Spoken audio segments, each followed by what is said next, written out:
എല്ലാവർക്കും നമസ്കാരം. ഇന്ന് ഞാൻ ഒരു പനീർ കറിയാണ് വെക്കുന്നത്. അതിലേക്ക് ഒരു കുടം വെളുത്തുള്ളി ചെറുതാക്കി അരിഞ്ഞത്, കാന്താരി മുളക് ചെറുതാക്കി അരിഞ്ഞത്, ചുവന്നുള്ളി, വെളുത്തുള്ളി ഇതൊക്കെ ചെറുതാക്കി അരിഞ്ഞത് വെളിച്ചെണ്ണ മൂത്ത് വന്നപ്പോൾ അതിലിട്ടിട്ടുണ്ട്. അതൊന്ന് നമുക്ക് മൂപ്പിച്ചെടുക്കാം.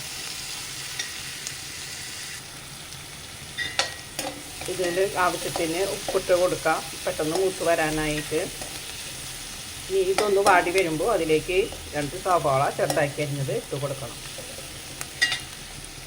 ഉള്ളി വാടി വന്നിട്ടുണ്ട്. ഇനി അതിലേക്ക് 2 സവാള ചെറുതാക്കി അരിഞ്ഞത് ഇട്ട് കൊടുക്കണം. ഇനി ഇതൊന്ന് നന്നായി വാടി വരട്ടെ. ചുവപ്പ് നിറത്തിൽ വാടണ്ട, പകുതി വാടിയാൽ മതി. അതിലേക്ക് ഒരു 1/4 ടീസ്പൂൺ മുളകും പൊടി, ചെറിയ ടീസ്പൂൺ, ഇപ്പോൾ നമ്മൾ ഐസ്ക്രീമിൻ്റെ സ്പൂണൊക്കെ പോലത്തെ സ്പൂണിൽ ഒരു 1/4 ടീസ്പൂൺ മുളകും പൊടിയും ഒരു പിഞ്ച് മഞ്ഞൾപ്പൊടിയും ഇട്ട് കൊടുത്തിട്ടുണ്ട്. സവാളയൊക്കെ വാടി വന്നിട്ടുണ്ട്. ഇനി നമുക്ക് അതിലേക്ക് 2 പഴുത്ത തക്കാളി ചെറുതാക്കി അരിഞ്ഞത് ഇട്ട് കൊടുക്കാം. ഇതൊന്ന് നല്ലോണം വെന്ത് പേസ്റ്റായിട്ട് വരട്ടെ തക്കാളി. അപ്പോൾ എന്നിട്ട് നമുക്ക് അതിലേക്ക് പനീർ ചേർത്ത് കൊടുക്കാം. ഇതൊന്ന് നന്നായി പേസ്റ്റായിട്ട് വരട്ടെ. അങ്ങനെ തക്കാളിയൊക്കെ പച്ചമണം മാറി വന്നിട്ടുണ്ട്. എല്ലാം സെറ്റായി, മസാലക്കൂട്ട് റെഡിയായിട്ട് വന്നിട്ടുണ്ട്. ഇനി നമുക്ക് അതിലേക്ക് പനീർ കഷ്ണങ്ങൾ ഇട്ട് കൊടുക്കാം.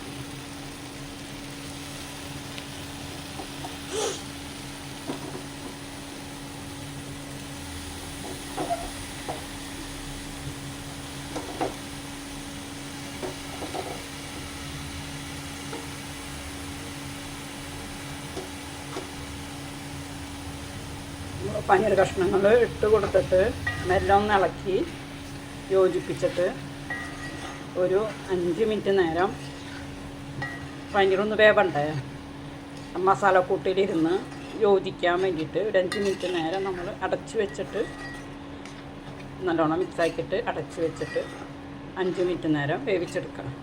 അപ്പോൾ ഈ പനീറിലേക്ക് ഈ മസാലയൊക്കെ നല്ലോണം പിടിച്ചു വരും. അതിന് ശേഷം നമുക്ക് അണ്ടിപ്പരിപ്പ് അരച്ചത് ചേർത്ത് കൊടുക്കാം. അപ്പോൾ മസാലക്കൂട്ടിലേക്കൊക്കെ പരട്ടി കൊടുത്തിട്ടുണ്ട്. ഇനി നമുക്കത് അടച്ച് വെച്ച് 5 മിനിറ്റ് വേവിക്കാം. അങ്ങനെ സെറ്റാക്കി വന്നത് 5 മിനിറ്റ് വെന്ത് വന്നിട്ടുണ്ട്. ഇനി നമുക്ക് അതിലേക്ക് അണ്ടിപ്പരിപ്പ് അരച്ചത് ചേർത്ത് കൊടുക്കാം. അണ്ടിപ്പരിപ്പ് അരച്ചത് ചേർത്ത് കൊടുക്കാം. അണ്ടിപ്പരിപ്പ് അരച്ചത് ഒരു 50 ഗ്രാം അണ്ടിപ്പരിപ്പാണ് അരച്ച് ചേർക്കുന്നത്. ഇതിൽ കുറച്ച് വെള്ളം കൂടി ഒഴിച്ച് മിക്സ് ചെയ്ത് കൊടുക്കണം. അങ്ങനെ നമ്മൾ അണ്ടിപ്പരിപ്പ് ചേർത്ത് മിക്സ് ചെയ്ത് കൊടുക്കാണ്.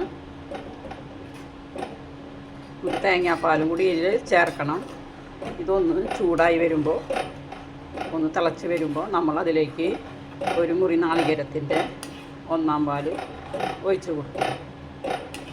അപ്പോൾ നല്ല ടേസ്റ്റാണ് ഈ പനീർ കറി കഴിക്കാനായിട്ട്. ഇതൊന്നും ചെറുതീയിൽ കിടന്നിട്ട് ഒന്ന് വരട്ടെ, മെല്ലെ മെല്ലെ ആവാൻ പാടില്ല.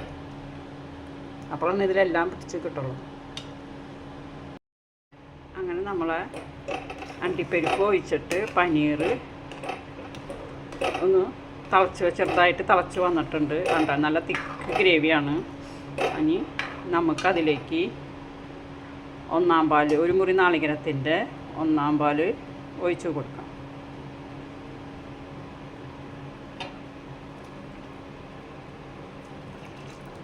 ഒരു മുറി നാളികേരത്തിൻ്റെ 1/4 പാല് ഒഴിച്ച് കൊടുത്തു.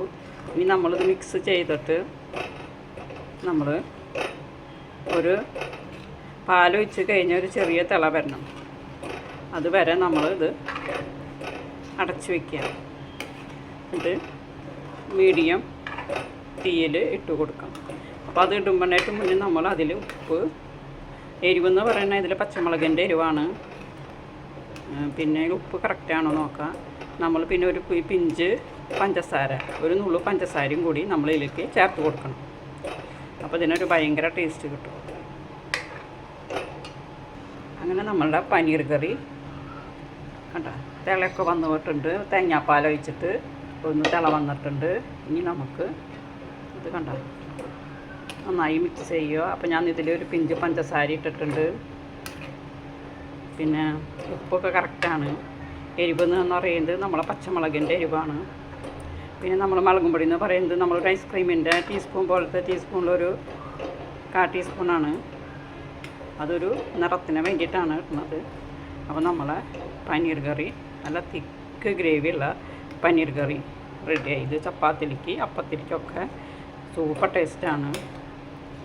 എല്ലാവരും ട്രൈ ചെയ്ത് നോക്കണം.